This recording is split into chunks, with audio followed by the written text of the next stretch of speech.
morning, everyone. How are you doing today?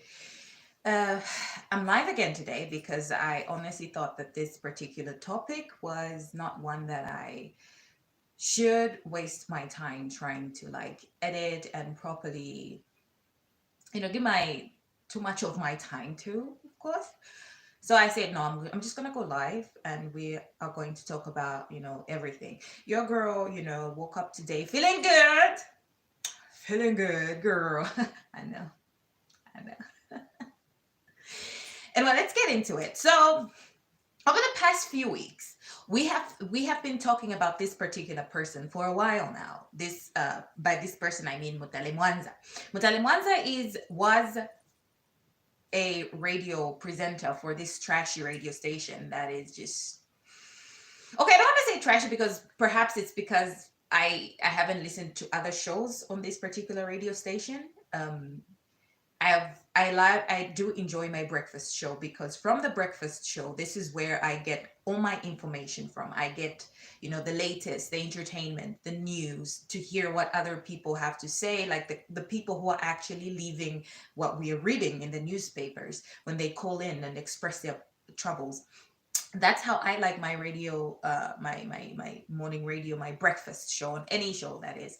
My favorite so far is on Radio Phoenix. I enjoy damn I don't have the Radio Phoenix FM. Like I enjoy their breakfast show because for me it's more professional. It's entertaining. It also has that seriousness to it. Like it has a blend of everything and it just works. And of course not every radio station should aspire to be Radio Phoenix, but I'm just of a view that if you're going to be on a breakfast show, you are supposed to be one who is not you're supposed to be neutral in as much as you might have your biases. You're supposed to be neutral, and the way you present your views should be seen or heard to be neutral, because nowadays of course you can watch and listen to the radio. So Mutale Mwanza recently was, I think 2 weeks ago, she was on radio talking about, oh, we need cyberbullying. We had this person who is um, I think she was or is a pilot somewhere, and then people were commenting on her thing saying, "Oh my God!" I think I talked about this in my last video, and so we had the likes of Natalie Mwanza going, "Oh yes, we were there during the marching, and against cyberbullying, da da da."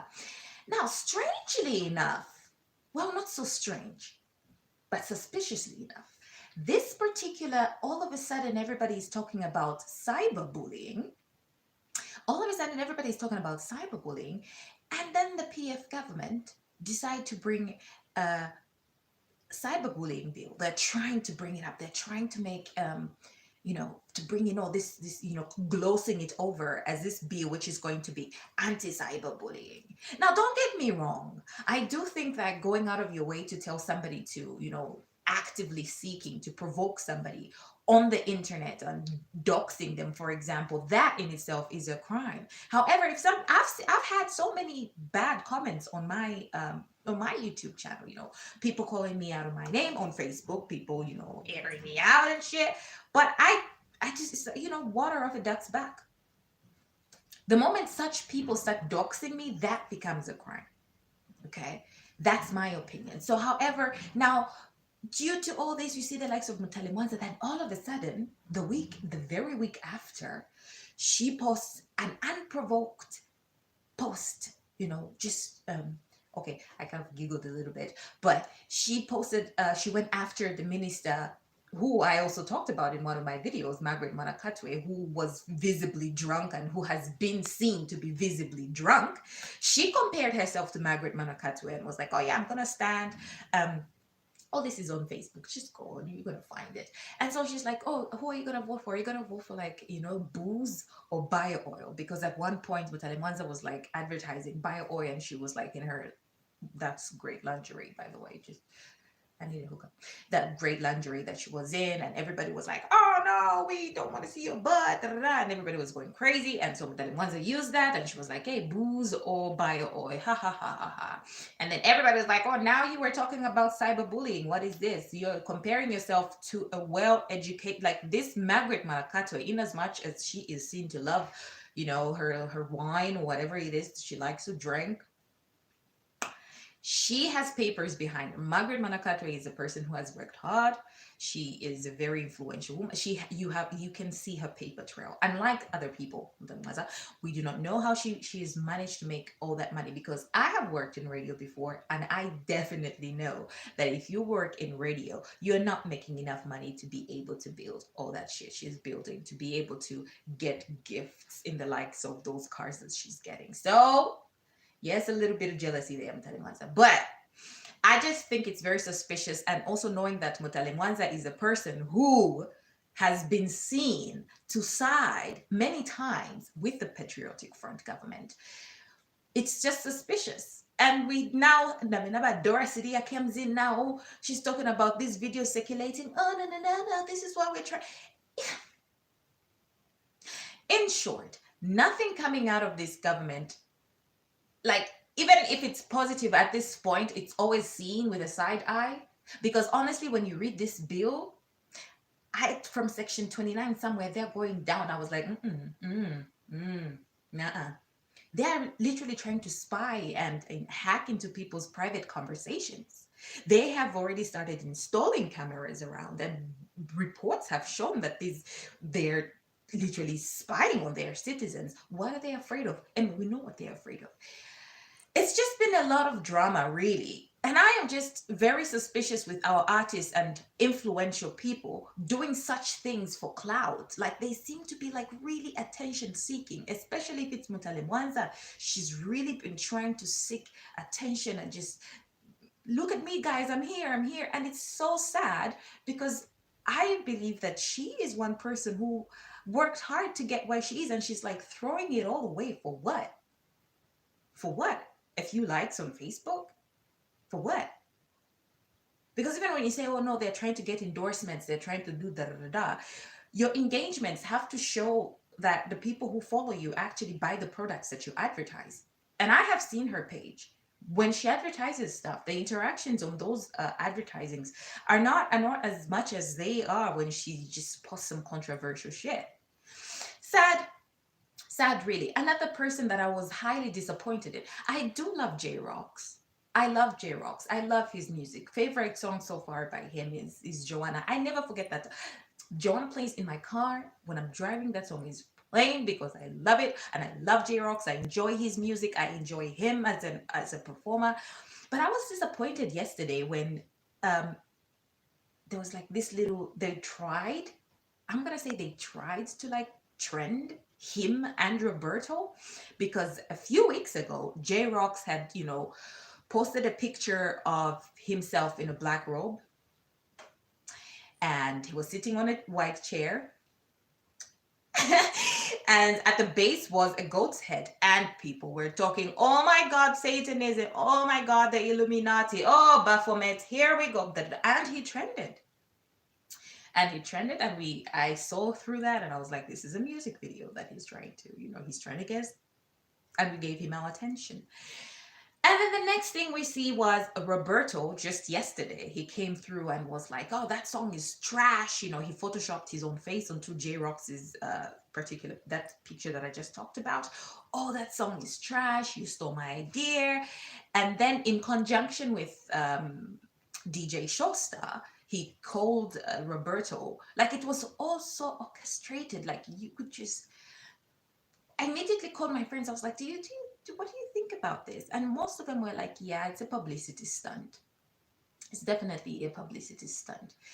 And at first I was like, but why would Roberto use such harsh and unfriendly words and just tarnishing J-Rock's image, saying J-Rocks is a person who doesn't appear for show. Like, when you call him to come and record, he's not there on time, Like, he's just painting J-Rocks to be this horrible person that you do not want to work with.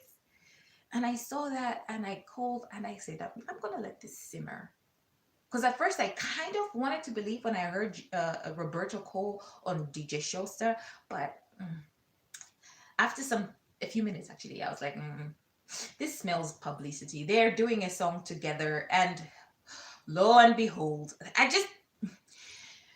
I feel sad that our artists have to be reduced to having to do some this particular drama stuff to get our attention. It's very sad because J Rocks is a big artist.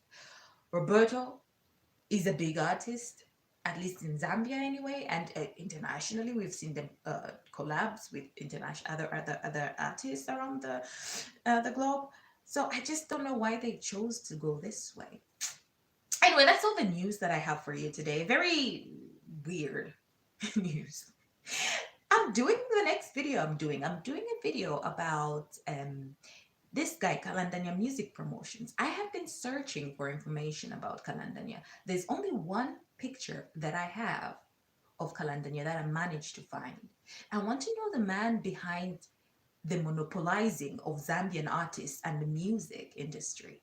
This man has gotten Slap D, Makitu. I don't know about Sheki. I don't think so anyway. Has gotten Judy so far. Has gotten Dave. Has gotten Your Maps. Like he is monopolizing the Zambian music industry. He is creating this massive amount of. I need information. Who is Kalandania Music? Who is the man? What does he do? And what are the contracts looking like? The ones that our artists are signing with this man. Because it's very scary, honestly, when they're so short-sighted. Because if he's owning your music, you're signing your life's work away. We might think, oh, Zambian music, oh, it's not that much, da da da da. Right now, look at K Figo. Her song that was done a few years ago, that the Kanyelele song, we didn't think it would hit, be international when she sang it in Zambia. Even K Figo has now joined Kalanda in the music production. And I do like that latest video of hers though. It's pretty cool. I liked it. Judy's video though, I'm going to talk about it in my next video also. The music video, I was not very impressed. I love my Judy. I think she should have a word with her stylist, the ones who were dressing her. They weren't dressing her to according to her, body type. I do like her little fupa though. That was cute. I was like, go Judy. But the music video was like shot in 3 locations, and was it in 3 or 2?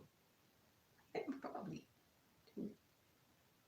I was not impressed with the music video, and also the auto tuning. Judy has such a beautiful voice. I hate it when they do this to people who can actually sing like Judy. And they, this is for another video. We're going to talk about it. But guys, please, if you have any pictures of Kalandanya Music, the guy behind Kalandanya Music Production, or Kalandanya Money Lenders, whoever, I want to see him, and I want to know what the contracts are like, the ones that he's doing with all these big artists.